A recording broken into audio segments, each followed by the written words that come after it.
Olá a todos e mais uma vez sejam bem-vindos ao nosso programa. A E3 de 2012 já passou e hoje faremos o nosso especial sobre o evento, com esta edição da Ação Games que temos aqui. Está no ar mais uma edição do História Revista.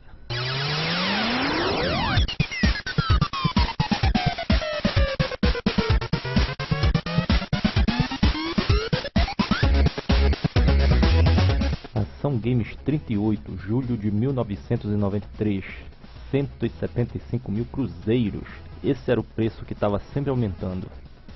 A primeira E3 viria a acontecer mesmo só no ano de 1995 e até lá o maior evento do ocidente sobre o assunto seria a CES, Consumer Electronic Shows. No caso, acontece até hoje. Nessa feira tu ia lá e achava todo tipo de coisa eletrônica que estava em lançamento. Máquina de lavar roupa, calculadora, geladeira, rádio. E no meio disso tudo tinha um ou dois gatos pingados que iam lá anunciar seus jogos. Em algum momento a indústria resolveu que era preciso uma feira só para falar do que eles sabiam e assim foi criada a E3. As empresas agora tinham seu próprio espaço para fazer direito sua apresentação e depois vieram as palestras e muito mais coisas. Todo mundo saiu ganhando no fim das contas. Nesse episódio de hoje é a CES de 1993 e muita coisa aconteceu nesses 3 dias de evento. Era um bom momento para a Sega, que mostrou um monte de novidades. O principal era o lançamento dos novos modelos do Mega Drive e do Sega CD, aquele que ficava do lado, e a redução do preço. Isso tudo porque também já estava para acabar essa longa espera do Street Fighter 2 no Mega Drive. Faltava só 2 meses. Junto dele vinha também o controle de 6 botões que já tinha sido lançado no Japão naquela época. Também já estava perto o lançamento do Sega VR, um óculos de realidade virtual, olha aí de novo. A realidade virtual foi o santo graal da indústria do entretenimento durante esse tempo, os anos 90. Foi anunciado pela primeira vez em 91 e foi constantemente adiado. Aqui foi a única vez que esse negócio foi visto funcionando. Foi até com o jogo Iron Hammer, um jogo de tiro. Depois disso, em algum momento de 1993 ainda, nunca mais tocou no assunto. Depois falaram que o projeto seria levado para o Saturn, que estava sendo desenvolvido. Era um videogame mais poderoso no fim das contas e seria melhor aproveitado. Mas a desculpa final da Sega foi que esses óculos faziam uma realidade virtual tão boa, mas tão boa, que as pessoas iam acabar saindo andando por aí usando os óculos e acidentes podiam acontecer. Outra invenção brilhante da Sega que foi anunciada aqui foi o Activator, aquele controle por sensores onde se joga com o corpo. Esse octógono que fica no chão com os sensores, passa o braço ou a perna por cima de um que ele ativa um comando, como seta para direita, esquerda, botão A e assim por diante. Nem precisa dizer que foi um tremendo fracasso de tanta coisa errada num aparelho só. A Sega falava que era um controle especial para jogos de luta, sendo que funcionava como controle de 3 botões na época que estavam para lançar o controle de 6. E o controle de 6 botões foi inventado justamente por causa dos jogos de luta. E essa nem é a melhor parte. Falavam de integrar o Activator com o Sega VR e o estrago já está feito. Felizmente isso nunca aconteceu e só o Activator foi lançado mesmo. Esse jogo mostrado aqui na revista também ficou só na promessa. A Nintendo também vinha de um bom momento de grandes números, mas a sua presença na feira foi muito calma. Por bem pouco eles não passaram em branco. A quantidade de jogos anunciados foi absurda, como veremos mais adiante, e a maior novidade mesmo foi o lançamento desse novo modelo do Nintendo 8-bit, que se colocava o cartucho por cima. Não deram nenhuma palavra do CD do Super Nintendo, que estava prometido para o fim desse ano, e nem nada foi mostrado. Não se tem um registro exato de quando o projeto foi cancelado, mas foi mais ou menos por essa época que aconteceu. Esse Super Nintendo CD era uma parceria da Nintendo com a Sony e o cancelamento foi só da parte da Nintendo mesmo. A Sony seguiu adiante com o projeto, pegaram tudo que já tinha sido feito e no final de 1994 o Japão conhecia o PlayStation. Aí o resto é história. O Super Nintendo CD seria tanto um periférico a ser encaixado no Super Nintendo, mas também seria um aparelho próprio com entrada para cartucho CD. E se chamaria PlayStation, duas palavras separadas.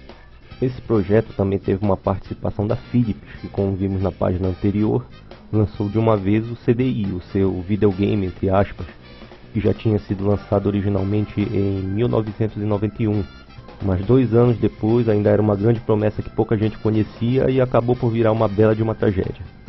Hoje em dia, esse videogame só tem mesmo seu nome escrito na história por causa dos jogos do Mario e Zelda que eles levaram de brinde quando entraram no projeto com a Nintendo e a Sony. Para entender um pouco mais, vejam o vídeo do Angry Video Game Nerd em que ele falou do CDI e vão entender do que eu estou falando. O link está aí na descrição do vídeo. Outro que estava por vir era o 3DO, um videogame de 32 bits que também prometeu muito e não cumpriu. Mas, de certa forma, ele conseguiu ir mais longe do que alguns concorrentes, mas no retrospecto geral fez muito pouco. Falaremos mais do 3DO e sua história quando chegarmos na revista que falou do seu lançamento. Isso será um episódio futuro. Mas já podemos colocar e ver aqui mesmo onde foi que erraram. Primeiro, prometeram que os jogos teriam esses gráficos aqui, o dessa foto. Isso aqui ou é arte conceitual ou é o projeto da abertura do jogo. Não é o jogo. E também mostraram que isso aqui seria um jogo, mas na verdade era um CD com uma enciclopédia de futebol americano. Foi uma série que lançaram só por lá mesmo. E tudo isso porque, no fim das contas, o 3DO era na verdade uma central de entretenimento. Entre outras coisas, ele rodava um videogame ali dentro. Mas isso parece que foi totalmente ignorado depois que foi lançado. Hoje em dia, os videogames fazem isso, mas não dá nem pra dizer que o 3DO estava à frente de sua época porque ele não fazia nada direito. E esses são os jogos anunciados para o Super Nintendo. Super Mario All-Star, não precisa falar nada. O segundo jogo do chip Super FX, Dirt Track FX. Os jogos de luta estavam em alta. Vem aí Street Fighter 2 Turbo, que parece que ninguém ligou para a versão do Flipper, e o primeiro Mortal Kombat, que ainda ninguém sabia que era censurado. World Heroes e Art of Fighting do Neo Geo também vinham por aí, e mais nessa página tem outra bandeja de jogos anunciados.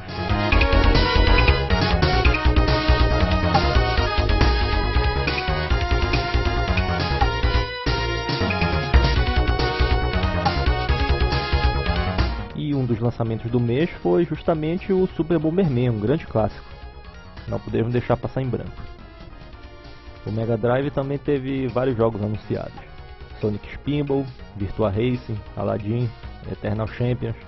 Talvez essa fosse a maior aposta da SEGA para os próximos meses. O controle de 6 botões seria lançado ainda em território americano e, para não acharem que Street Fighter seria o único jogo a usá-lo, a SEGA deu o exemplo e lançou mais um. Ou então foi uma tremenda de uma esperteza, já que o controle viria de graça com o jogo. Quem sabe o que aconteceu mesmo. Jurassic Park também foi anunciado e teve direito a fotos do making of, tanto a versão do Mega Drive quanto a do Sega CD. O ano da pancadaria.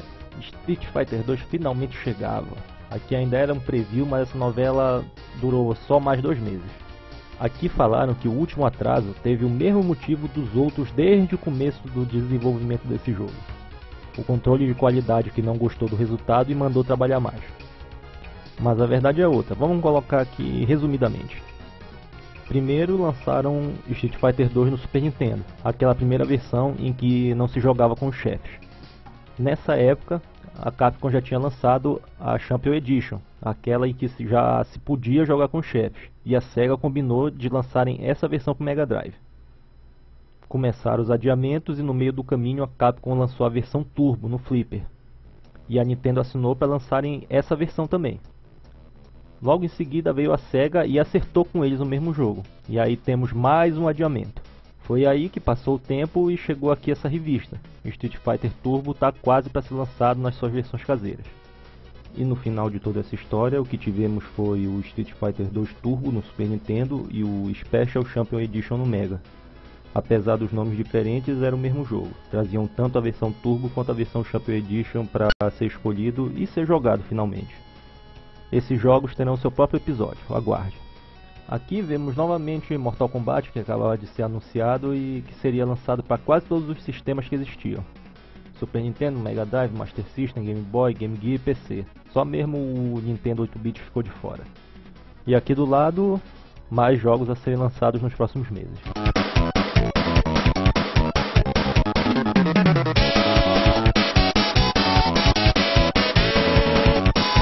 Alien 3 no Nintendo 8-bit. Esse foi um filme que rendeu muitos jogos e todos ficaram bons. Renegade no Master System, o primo pobre do Double Dragon. No PC, Comanche, o simulador de helicóptero, um gênero que fez muito sucesso na época.